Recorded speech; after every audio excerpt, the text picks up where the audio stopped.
Hey everybody, Mike here with another edition of Making Sense of Transformers, a series where I talk about the various topics within the Transformers universe that need a little extra analysis and explanation. Alice the Pretender was a huge plot twist in Transformers Revenge of the Fallen. The small tiny girl who had a crush on Sam turned out to be a Decepticon all along. Or was she?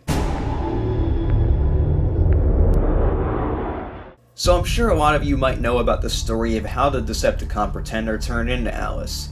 In the comic book adaptation of Revenge of the Fallen, it's explained that she took her human form from an animatronic meant for a nearby Alice in Wonderland ride. Sam, of course, is completely oblivious to this, but Leo, on the other hand, finds something a little fishy about Alice. In the film, Alice pushes Leo out of his dorm room so she can have some alone time with Sam. What about this economy? It's crazy, isn't it? The adaptation of the film gives us a little extra piece of information, though, showing Leo going to another dorm room at this time. While there, he sees a commercial for a new Alice in Wonderland ride featuring the animatronic. A little weirded out about what he saw, he heads back to his dorm to tell Sam, which happens to be at the exact time Michaela bursts through the door.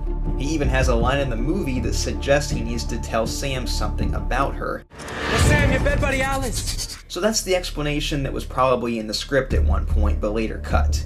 This explanation doesn't work for me though. It's too flimsy, it doesn't make much sense. I just don't buy it.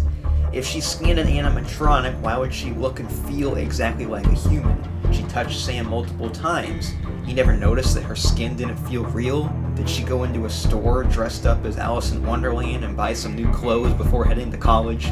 And how did she enroll in college at the last second in the first place? How did she get a dorm room? Maybe Soundwave hacked their system, sure, but there was no commotion shown from a girl who was supposed to be in Alice's dorm on move-in day. Well, what if I told you that this story is a little darker than what you first assumed? What if I told you that Alice was actually a human all along?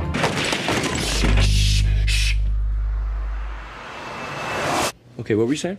The first time we are introduced to Alice in the dorm hallway, she checks out Sam from head to toe. Like, who wouldn't, right? Then she turns around and walks away, nothing abnormal, typical college behavior. But now let's take a look at a deleted scene from Revenge of the Fallen where Alice actually introduces herself. I'm Alice. Sam. I'm Leo. Hi, Sam. Hi. He has a girlfriend. Lucky guy. Leo's in a boy band. They had a really big hit single last year called The March to Macho Mountain. It's lovely to meet you guys. Sam?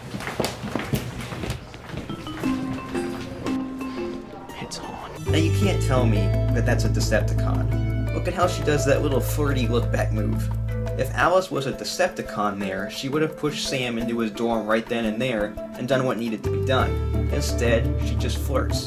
The next time we see Alice, she's attending the same frat party that Sam, Leo, and the rest of the Real Effing Deal go to. She sees Sam making some strange symbols with cake, but she doesn't care. She's a freshman college girl who wants some action and she's gonna get it. So she tries to seduce Sam, telling him in a sexy voice that they're going to roleplay. They probably would have done it right then and there if it wasn't for Bumblebee, but Alice is on a mission and tags along for the ride. I love Chimeras. Oh, no, I can't do this right now, okay? Don't be a wimp. Oh, God. But why would she willingly go inside of an Autobot? For the most part, Autobots and Decepticons can sense each other's presence, so why risk it? Well, she's not, because this Alice is human, simply flirting with Sam, telling him about her dad's C-28. Bumblebee, of course, thinks he has to get rid of this girl since Sam is already with Michaela, so he sprays her with, well, I guess it would technically be coolant, but I assume it's energon, but that's besides the point. Alice, mad about what happened, leaves, the typical reaction of a human college girl, not the typical reaction of a Decepticon spy. Now notice that she walks off by herself here. It's nighttime and she's all alone. The perfect time for a Decepticon pretender to scan her, kill her, and replace her. She could have been watching Sam around campus until she found a time to strike, and Alice was the perfect way to get close to him. We don't see her again until Sam has class with Dwight. Identity theft is not a joke, Jim.